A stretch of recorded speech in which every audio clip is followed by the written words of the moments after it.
Impact confirmed. The Slayer has been activated. Demonic threat level increasing. Hold the line! All the power of hell cowering before one man. id Software presents Doom, The Dark Ages.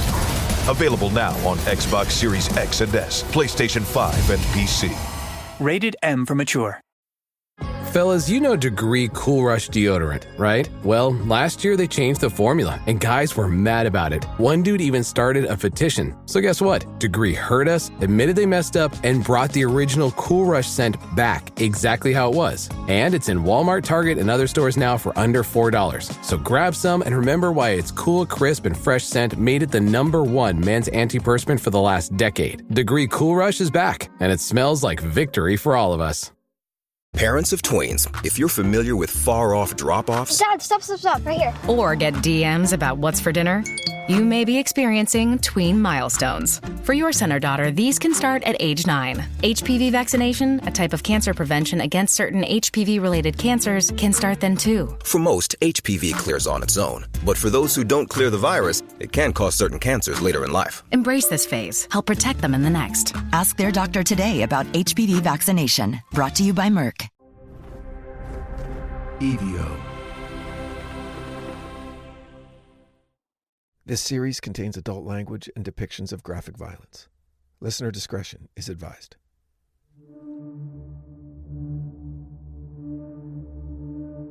If you investigate stories of enduring power, what you'll find is that many of them begin the same way, with fear. In the mid-9th century, amid the rumble of hooves and the smoke of pillaged villages, Europe found itself shattered into a mosaic of uncertain territories. The Roman Empire, long since dust, had left roads, but no order. Its successors were fragmented kingdoms too weak to stand alone.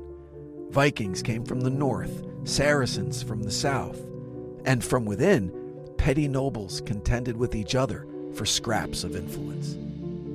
In that long twilight of cohesion, the answer wasn't reason. It was stone.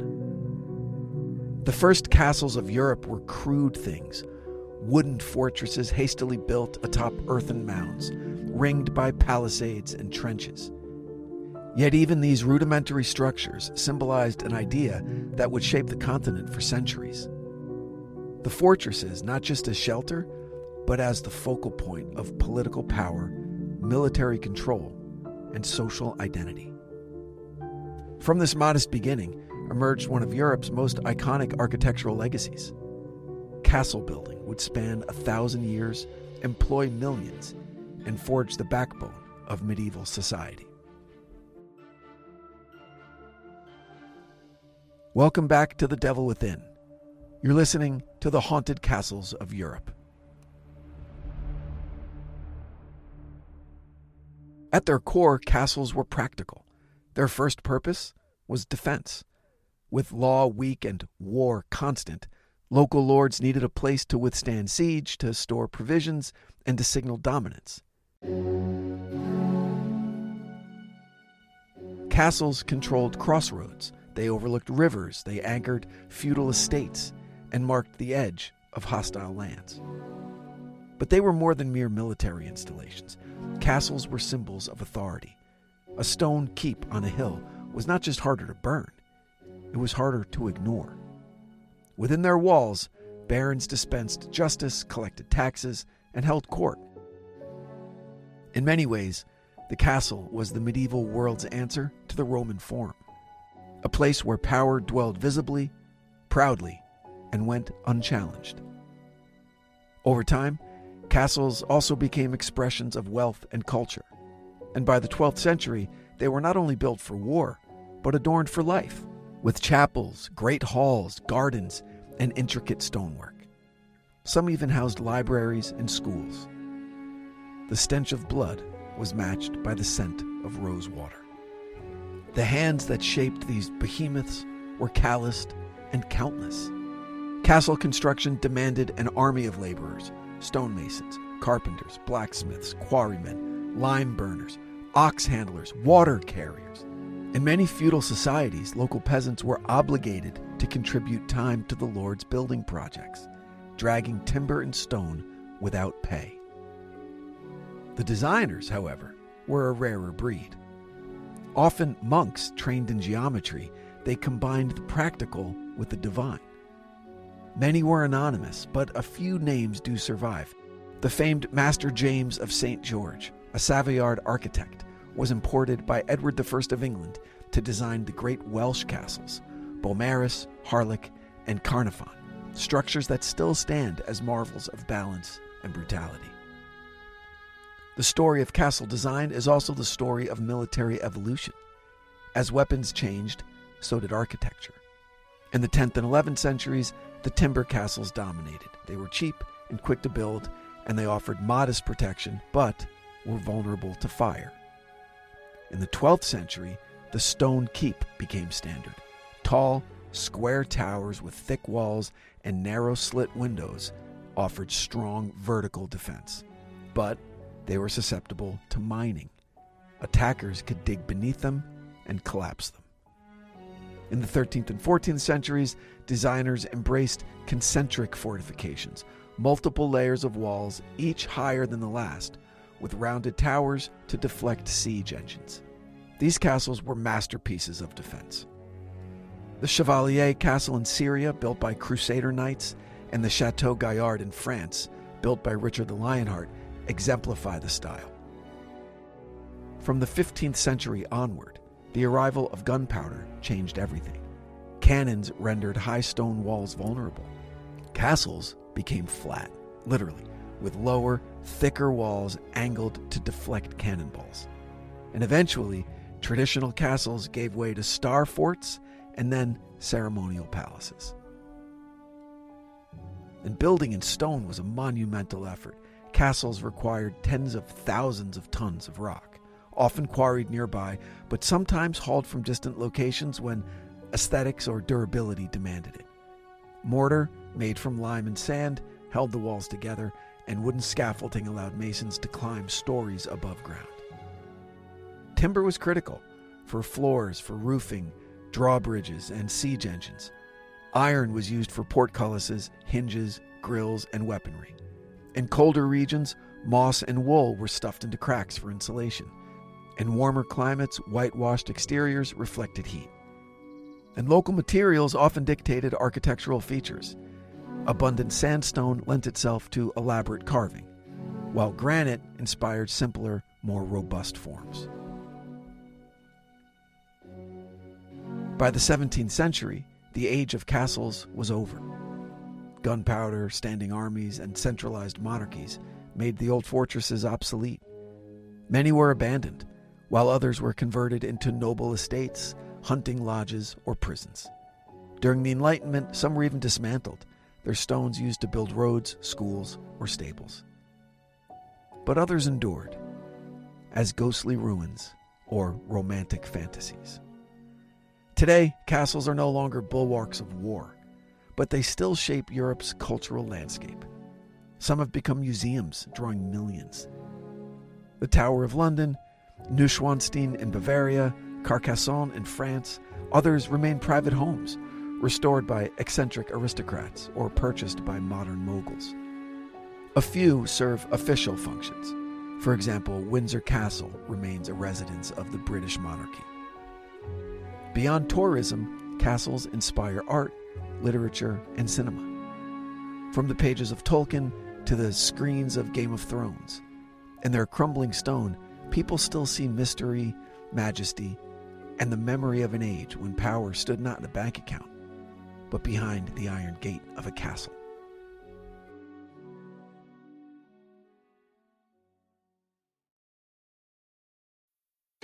This episode is brought to you by Principles. Are there limits to the U.S. government's debt growth? What will happen if the debts are not curtailed? What should policymakers or investors do? Those are urgent questions that legendary investor and New York Times bestselling author Ray Dalio addresses in his new book, How Countries Go Broke: The Big Cycle. The book comes out in June and is available for pre-order today, wherever books are sold.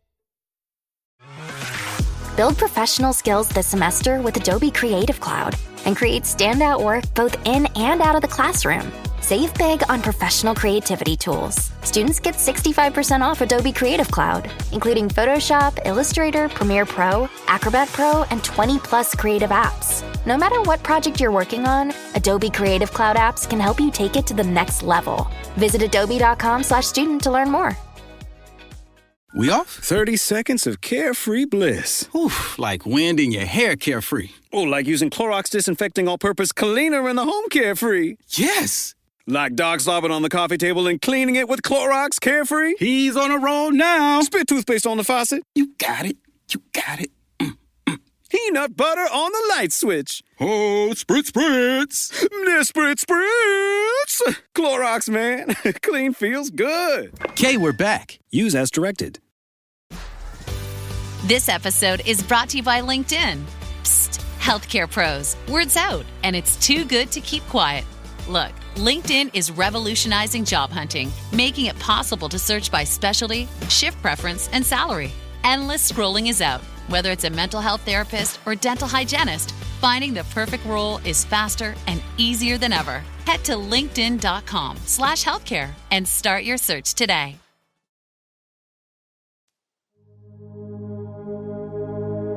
Europe's castles remind us of a time when power was local, loyalty was personal, and protection was bought in stone. They were crucibles of history, where kings were born, plots were hatched, and wars begun. And sometimes peace negotiated. But above all, they're human, built by human hands, lived in by human hearts. They echo still with laughter, with steel, and with prayers whispered against the night. And in their silence, they ask us to remember and to imagine. Because Europe's castles were never just homes of kings or battlegrounds of dukes. They were vessels, long, cold, echoing vessels, for every emotion that humanity could imprint upon that stone. Ambition, terror, vengeance, grief, and places where thousands lived and died behind walls a dozen feet thick. The past never fully retreated. It lingered, and eventually it learned how to speak. From the Scottish Highlands to the valleys of Transylvania, castle ruins and stately towers continue to breathe out strange airs. Some are quaint tales for tourists, others are something more. Doors that slam without breeze, screams in sealed rooms, children who speak of companions that no adult can see. And the chill, not from draft or winter, but from something ancient and unfinished. Among these, 4 castles rise like keystones in a ghostly arch. Bran Castle, Leap Castle, Chillingham Castle, and Edinburgh Castle. Each has its own rhythm, each its own madness.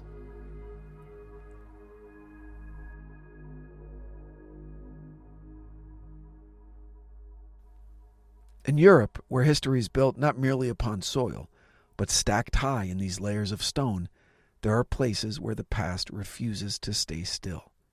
It mutters, it knocks, it weeps, sometimes it waits.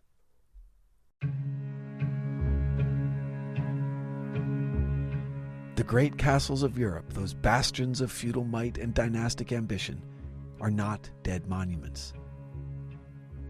They're vessels infused with the thousands of lives once lived behind their walls.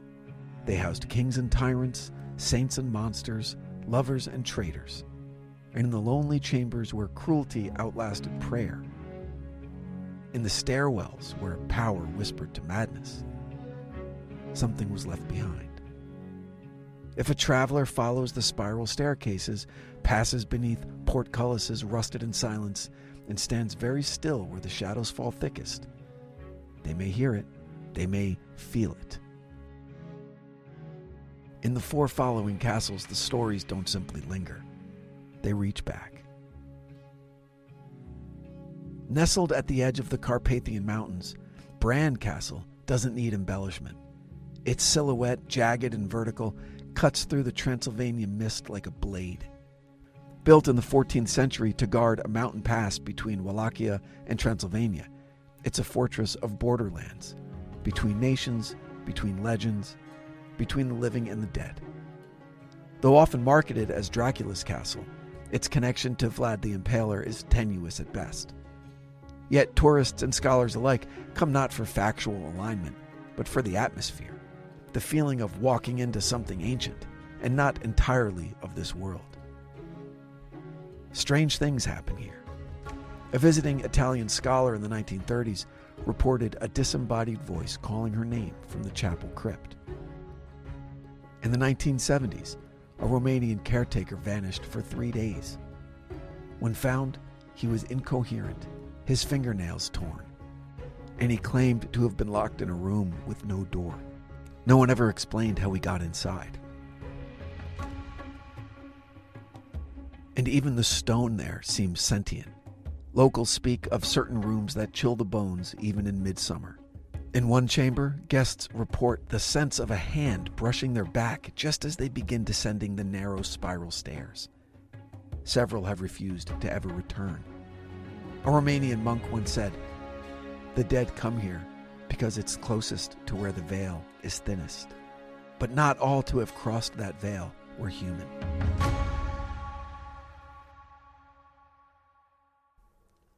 In Offaly, Ireland, built atop a druidic site and a fissure in the earth rumored to house spirits of the ancient dead, Leap Castle rises with grim dignity. Built in the 13th century by the O'Bannon clan and later seized by the O'Carrolls, its story is soaked in betrayal and blood. Few places in Ireland have such a dark pedigree. During its heyday, Leap Castle served as a clan fortress where family rivalries turned lethal. The most infamous act occurred when one O'Carroll brother murdered his own kin, a priest, mid-mass, in front of the family. His blood spilled onto the altar of what is now called the Bloody Chapel. And then there was the oubliette. Discovered in the 20th century during renovations, the oubliette lay hidden behind a false wall in the chapel. It was a vertical shaft, 4 feet wide and 20 feet deep, filled with spikes at the bottom. Prisoners were thrown in and left to die. When workers began removing the remains, it took 3 cartloads to clear the bones. Over 150 bodies were recovered. Some say they were alive when dropped. Hauntings are plentiful. Shadowy forms drift through the chapel. A woman in red, thought to have been imprisoned in the tower, is seen clutching her stomach, bleeding, moaning in anguish. But the worst of all is the elemental, a non-human entity described by many as beast-like, with a stench of decay and sulfur. Historian Mildred Darby, who lived in the castle in the early 1900s, wrote of an encounter with it. Quote, "It was about the size of a sheep, thin, gaunt, shadowy. The face was human, or to be more accurate, inhuman. There was lust in the eyes, which seemed half decomposed, and it was the smell that horrified the most. It was beyond all foulness, and it seemed to come from the skin of the thing." No scholar, no priest, no psychic has successfully expelled it. The land, it seems, wants it there.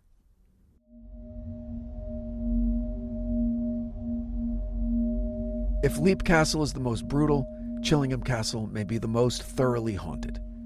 Located in Northumberland, England, just miles from the Scottish border, Chillingham was built in the 12th century and fortified by King Edward I during his campaign against the Scots. It has known siege, starvation, and the shriek of the Iron Maiden. Its dungeons still bear the fingernail scratches of the condemned, and its torture chamber remains one of the best preserved in Europe. Its contents not replicas, but originals.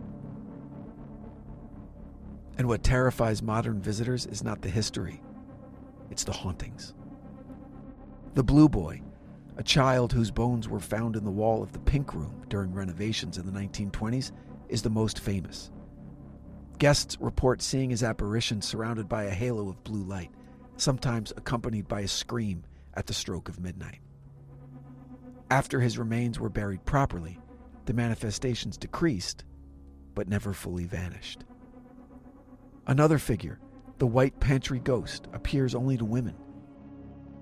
Dressed in white, she silently approaches, gestures toward her mouth, and vanishes. Some believe she was a servant girl poisoned in the pantry during the 16th century for uncovering a noble's secret. The sounds of phantom footsteps are constant, especially in the corridor near the chapel. In 1996, a BBC film crew recorded whispering voices and the clinking of armor, but no actors or staff were present. And then there are the windows. In the Great Hall, guests have reported faces in the stained glass, faces that were not crafted by any artisan. A child once asked a guide, "Why are the men in the window angry at me?" In a window where no men were present.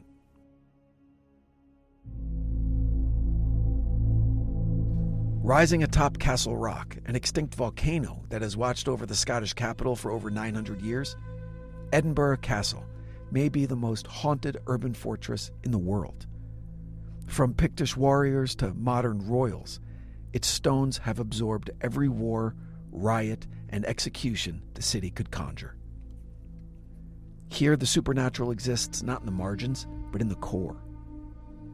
The headless drummer, last seen before Cromwell's siege in 1650, is said to appear in the battlements before disaster.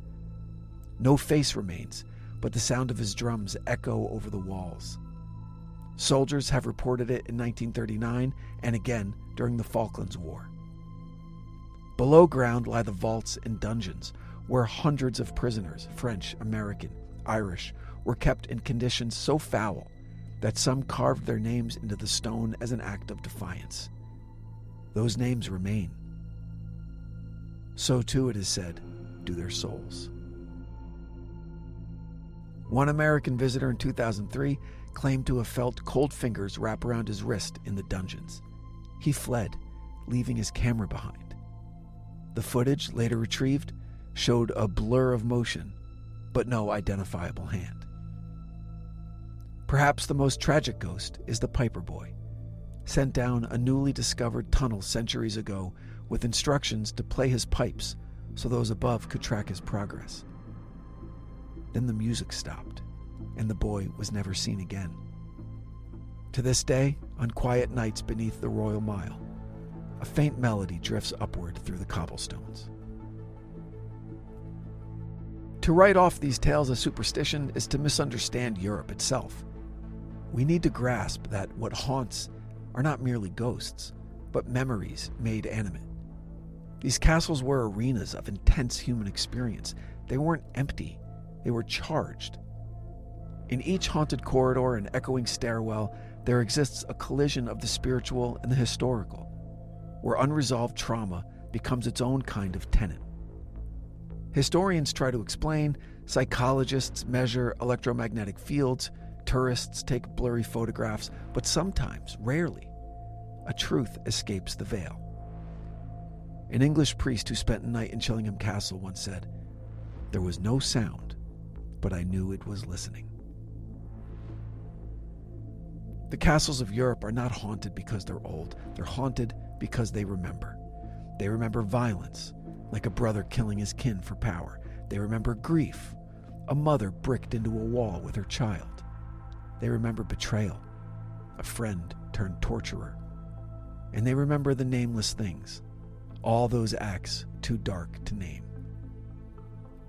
In a sense, every ghost story is a kind of preservation, a warning etched into stone, a reminder that history does not always rest. And perhaps in the quiet moments, beneath stained glass and candlelight, the castles themselves wonder why we ever stopped listening. Thanks for listening. Hope you enjoyed the episode. If you did, I'd love for you to share it with someone who you think might enjoy it as well.